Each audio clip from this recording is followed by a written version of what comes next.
নমস্কার, আশা করছি আপনারা সকলে খুব ভালো আছেন। একটা নতুন ভিডিওতে আপনাদের সকলকে স্বাগত। আমরা সকলে মিলে রেডি হয়ে গিয়েছি, মায়েরই একটু বাকি রয়েছে আর কাঞ্চন দাদাও রেডি হয়ে বেরিয়ে গিয়েছে। তো এখন বাজে 1:45। আমরা আজকে যাব শ্রীরামপুরে। আজকে ফাদার্স ডে, তো বাপিকে নিয়ে একটু স্পেশাল কিছু প্ল্যান রয়েছে। আমাদের ইচ্ছা ছিল ট্রেনে করে একসাথে সকলে মিলে যাওয়ার, কিন্তু হঠাৎ করে এমন বৃষ্টি শুরু হয়ে গেল, সেই জন্য আমরা এখন যাচ্ছি গাড়িতেই। আমরা রওনা দিয়ে দিয়েছি। এই যে মা একটু টেনশন করতে শুরু করে দিয়েছে, মা গাড়িতে উঠলেই টেনশন করে, মুখটা দেখে বোঝা যাচ্ছে। পিছনে দিদি আর ওই রাজা লাস্টে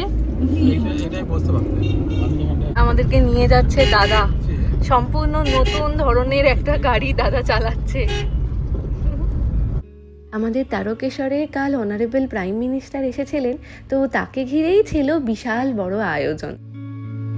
আমার বাঁদিকে যে বড় প্যান্ডেলটা দেখছেন, এখানেই উনি এসেছিলেন। আজ সকাল থেকে ধীরে ধীরে এবার প্যান্ডেল খুলে ফেলা চলছে। কাল ভীষণ ভিড় হয়েছিল এখানে।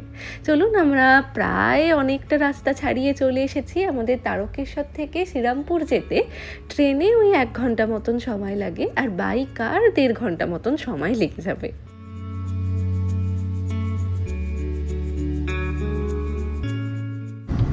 তোমাদের কি সবার খিদে পেয়ে গেছে?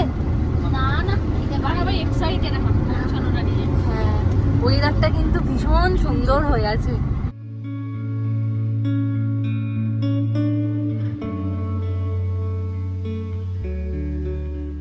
এই দেখো, তার উপর বোটিং করে এইখানেই মা বোটিং করবে নাকি, তা আবার বৃষ্টির মধ্যে? সত্যি দেখছো কি সুন্দর। চলে এসেছি আমরা ডেনমার্ক ট্যাভার্নে, আর এটা হচ্ছে গঙ্গার ঘাট। আমার মা একটু জলে ভয় পায়, কিন্তু রাস্তাতে আসার পথে এত স্নিগ্ধ লাগছে গঙ্গা নদীকে দেখতে, মাও আর থাকতে না পেরে বলছে চল বোটিং করে ফেলি।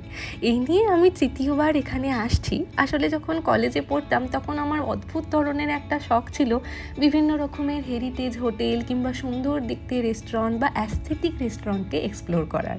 তো সেই শখের কারণেই আমি প্রথমবার এখানে বন্ধুদের সাথে আসি, আর সেই থেকেই মনের মধ্যে একটা ইচ্ছা ছিল বাড়ির সকলকে নিয়ে একবার এখানে ঘুরে যাব।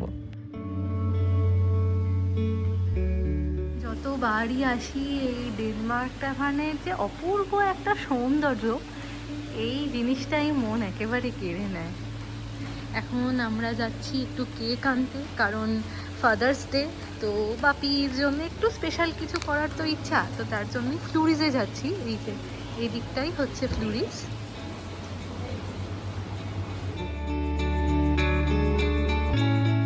এখনো তো ভিতরে যাওনি, শুধু বাইরেই। বাইরেটা দেখে কিরকম লাগছে বলো? দারুণ না?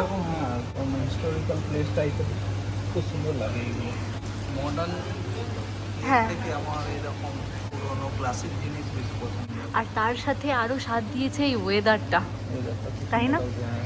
এই যে ওপরে যে জায়গাগুলো আছে ওখানেই রুমগুলো, এই যে বড় বড় দরজাগুলো দেখছো, ওখানে রুম। তুমি চাইলে এখানে একটা দিন থাকতেও পারো। নিয়ে নিয়েছি বাপির জন্য ছোটো কেকের মধ্যে মাফিন ছিল, সেটাই নিলাম। এবার যাব রেস্টুরেন্টের দিকে। 18 শতকে শ্রীরামপুর ছিল ডেনমার্কের একটা গুরুত্বপূর্ণ বাণিজ্য কেন্দ্র। তাই ইউরোপ থেকে যে সমস্ত ব্যবসায়ীরা বাণিজ্য করতে আসতেন, সেই সমস্ত ব্যবসায়ী অতিথি নাবিকদের থাকবার জন্য 1876 সালে এই বিশাল বড় ট্যাভার্ন বা পান্থশালাটা তৈরি করা হয়। তাই এটা শুধুমাত্র একটা রেস্টুরেন্ট না, এটা ইতিহাসকে বহন করে চলা একটা বিশাল বড় ইমারত। চলুন, আমিও একটু মেনু কার্ডটা দেখে নিচ্ছি, আর ওইদিকে রাজা আর কাঞ্চন দাদা বসেছে গুরুত্বপূর্ণ আলোচনায় কি কি খাওয়া হবে। তো ওই মোটামুটি অনেক রকমের আলোচনার পর শেষমেশ খাবার বলে দেওয়া হয়ে গিয়েছে। এবার পালা সেলিব্রেশনে। আমাদের আগের থেকে কোনো কিছুই প্ল্যান করা ছিল না। কালকে রাত্রিবেলা হঠাৎ করে আমরা 4 জনেই ঠিক করেছি আজকে ফাদার্স ডেতে বাপিকে নিয়ে কোথাও একটু ঘুরে আসবো। বাপি প্রথম দিকে রাজি হচ্ছিল না, কারণ আমার বাপিও অতটা কোথাও যেতে পছন্দ করেন না। তাই এক প্রকারের জোর করেই আমরা বাপিকে এখানে নিয়ে এসেছি। হ্যাপি ফাদার্স ডে বাপি।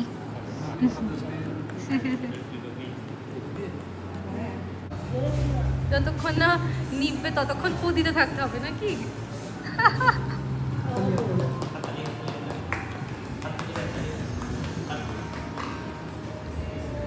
সমস্ত মানুষের জীবনেই এমন দুজন মানুষ থাকেন যারা নিজেদের স্বপ্নগুলোকে একটু একটু করে সরিয়ে রেখে আমাদের স্বপ্নগুলোকে বড় করেন। তারাই হলেন বাবা মা। বাবারা হয়তো খুব বেশি ভালোবাসি বলতে পারেন না, কিন্তু প্রতিদিনের পরিশ্রম, চিন্তা, দায়িত্বের মধ্যেই লুকিয়ে থাকে সেই ভালোবাসা। ছোটবেলায় আমাদের হাত ধরে হাঁটতে শিখিয়েছিলেন, আর বড় হয়ে আজও নিঃশব্দে আমাদের পাশে তিনি দাঁড়িয়ে রয়েছেন। আমাদের ছোটবেলায় বাবা খুব অল্প কথাই বলতেন, কিন্তু আমাদের দুজনকে তুমি করে বলতেন। যেদিনকে বাবা তুই বলে দিতেন, সেদিনকে আমাদের দুই বোনেরও ভীষণ মন খারাপ হয়ে যেত। মনে হতো হয়তো আজকে আমরা কোনো ভুল করেছি, বা বাবা হয়তো আজকে খুব রেগে আছে, সেই জন্যেই তুই বললো। যাক, চলুন, আমাদের খাবারও চলে এসেছে। পটেটো ওয়েজেস আর ফিশ ফ্রাই, তার সাথে ওনারা দিয়েছেন একটা ঝাল চাটনি আর একটু স্যালাড।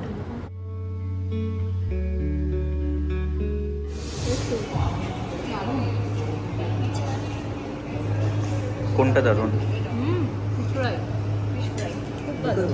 চিপসটা রাজা নিয়েছে দার্জিলিং টি উইথ মিল্ক। এখানে মিল্ক আছে, এখানে সুগার আছে, তো নিজেকে বানিয়ে নিতে হবে, বানিয়ে নেবে তোমার কোয়ান্টিটি অনুযায়ী। দিদিও নিয়েছে একটা দার্জিলিং টি, আমি আর দাদা নিয়েছি আইস লেমন টি। দার্জিলিং টিটা যারা লিকার খান তাদের জন্য ভালো, কিন্তু দুধ চায়ের জন্য এটা অতটাও গাঢ় হয় না। আপনারা যদি এখানে আসেন তাহলে অবশ্যই এই আইস লেমন টিটা খেয়ে দেখবেন। এটা ভালো খেতে, ট্রাই করে দেখতে পারো। ট্রাই করো নিচ্ছি। এই যে লেমন আর আইস আছে, তার সাথে হালকা একটু হানি। কোল্ড ড্রিঙ্কস আর চায়ের মাঝখানে রিফ্রেশিং না? রিফ্রেশার খুব সুন্দর।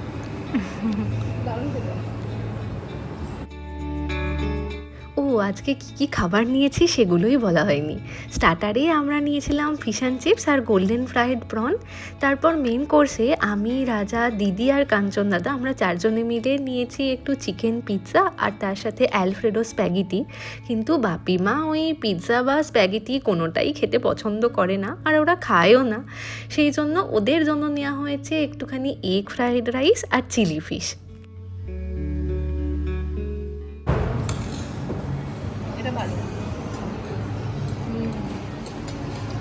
অ্যালফ্রেডো পাস্তা সস হয়, হোয়াইট সসটারই অসাধারণ। সেটা স্প্যাগেটি হোক, পাস্তা হোক, যে কোনোর সঙ্গে। আপনাদের কেমন লাগছে? রাজার কি হলো? পিজাটা ভালো হলো, গুড।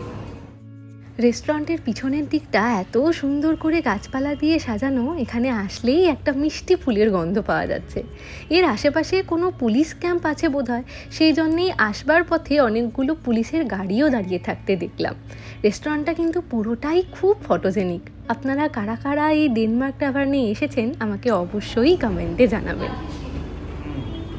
ব্রিটিশ ইনকিপার জেমস পার এই ট্যাভার্নটা প্রথম তৈরি করেন। পরে শাসন ব্যবস্থার পরিবর্তন হওয়ায় ধীরে ধীরে শ্রীরামপুরের বাণিজ্যিক গুরুত্ব কমে যাওয়ায় এই ট্যাভার্ন সহ বহু ঐতিহাসিক সৃষ্টিগুলো ধীরে ধীরে পরিত্যক্ত হয়ে পড়ে। আজও শ্রীরামপুরে সরু গলি, পুরনো রাস্তা ধরে হাঁটলে এরকম বহু ইউরোপীয় সৃষ্টি ধ্বংসাবশেষ চোখে পড়ে। 2009 সালে ডেনমার্কের ন্যাশনাল মিউজিয়াম আর ওয়েস্ট বেঙ্গল হেরিটেজ কমিশন একসাথে শ্রীরামপুর ইনিশিয়েটিভ প্রকল্প শুরু করেন। তারপর 2018 সালে এই পুরো ডেনমার্ক ট্যাভার্নকে রেনোভেট করে আবার সাধারণ মানুষের জন্য খুলে দেওয়া হয়। এখন এই পুরো রেস্টুরেন্ট আর হোটেলটা দ্য পার্ক হোটেলস গ্রুপ পরিচালনা করছেন। 2018 সালে আমিও প্রথমবার এই ডেনমার্ক ট্যাভার্নে এসেছিলাম। তখনকার সৌন্দর্য আর এখনকার সৌন্দর্য ঠিক একই রকমই রয়েছে। ওনারা খুব সুন্দরভাবে এই পুরো বিষয়টাকে পরিচালনা করছেন আর দেখভালও করছেন। এই দিকেই আরও একটা রুম রয়েছে, তো ওখানে একটু পরিষ্কার পরিচ্ছন্ন হচ্ছে। চলুন একবার রুমটা ঘুরে দেখি কীরকম। এটাই হচ্ছে এখানকার এলিট রুম, নাম হচ্ছে দ্য হুগলি সুইট। তো এই রুমের মধ্যে এনারা একটা ব্যালকনির ব্যবস্থাও করেছেন, যেখান থেকে আপনারা গঙ্গার ভিউ দেখতে পাবেন। তাছাড়াও রুমের যেখানে সিটিং এরিয়াটা রয়েছে সেখানেও বড় বড় দুটো জানলা রয়েছে, যাতে আপনারা সোফায় বসে সোজাসুজি গঙ্গাকে দেখতে পারেন। কেমন লাগলো মা? তুমি তো এখানে প্রথমবার আসছো। খুব ভালো লেগেছে আমার। ভালো লেগেছে? দিদি দিদি আর আমি আগেও এসেছি। আর রাজা খুব সুন্দর জায়গাটা, অসাধারণ। সব মিলিয়ে দারুণ।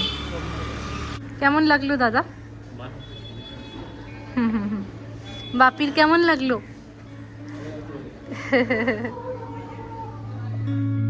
ফেরার পথে আমরা এসেছি আরও একটা রুম দেখতে। এটার নাম হচ্ছে দ্য হারবার সুইট। তো প্রত্যেকটা রুমই ভীষণ সুন্দর, আর সেই পুরনো ট্র্যাডিশন অনুযায়ী এখনও উঁচু সিলিং, তার সাথে কড়িবর্গা আর পুরনো ড্যানিশ সমস্ত আসবাবপত্রকেই বজায় রাখার চেষ্টা চলেছে। তবে এই রুমটাতে কোনো রকমের ব্যালকনি নেই, ওনারা বড় বড় দুটো জানলার ব্যবস্থা করে রেখেছেন ভিউ পাওয়ার জন্য। আপনারা আমরা একটু আগে যে কমন স্পেসটাতে দাঁড়িয়েছিলাম সেখানে গিয়েও বসতে পারেন। আজকে তো আর হবে না, অনেকটাই দেরি হয়ে গিয়েছে, কিন্তু কখনো ইচ্ছা রইল এখানে এসে একটা রাত থাকার। তবে এখানকার পরিবেশটাকে আরও ভালো করে উপভোগ করা যাবে। রেস্টুরেন্টের মেন গেটের ঠিক উল্টো দিকে গঙ্গার ধারে বসার জন্য ছোট্ট ছোট্ট জায়গা করা আছে, সেখানে বসে কোনো বিকেলবেলা আপনারাও গঙ্গাকে উপভোগ করতে পারেন। সন্ধে 6টা, আমরা ডেনমার্ক টাভান থেকে খাওয়া দাওয়া করে একটু ওখানটা ঘুরে এবার ফিরছি বাড়ির পথে। দেখি কতক্ষণ লাগে বাড়ি যেতে, তবে রাস্তাঘাট খালি আছে। শ্রীরামপুর থেকে শেওড়াফুলি হয়ে আমরা তারকেশ্বরে যাব। তো এই শেওড়াফুলির থেকে তারকেশ্বরের দূরত্ব পড়ে 36 কিলোমিটার মতন। এই যে রাস্তার বাম পাশে কাঁধে বাঁক নিয়ে অনেককে হাঁটতে দেখছেন না, এনারা সকলেই তারকেশ্বর যাবেন, তবে পায়ে হেঁটে। প্রত্যেক মাসের পূর্ণিমাতে আমার বাবাও শেওড়াফুলির নিমাই তীর্থ ঘাট থেকে জল নিয়ে পায়ে হেঁটে তারকেশ্বরে আসেন। আমাদের কাছে একটু অসম্ভব লাগলেও বাবা অনেক বছর ধরেই এটা করে আসছেন। সত্যি ভক্তির কাছে কোনো কিছুই অসম্ভব নয়।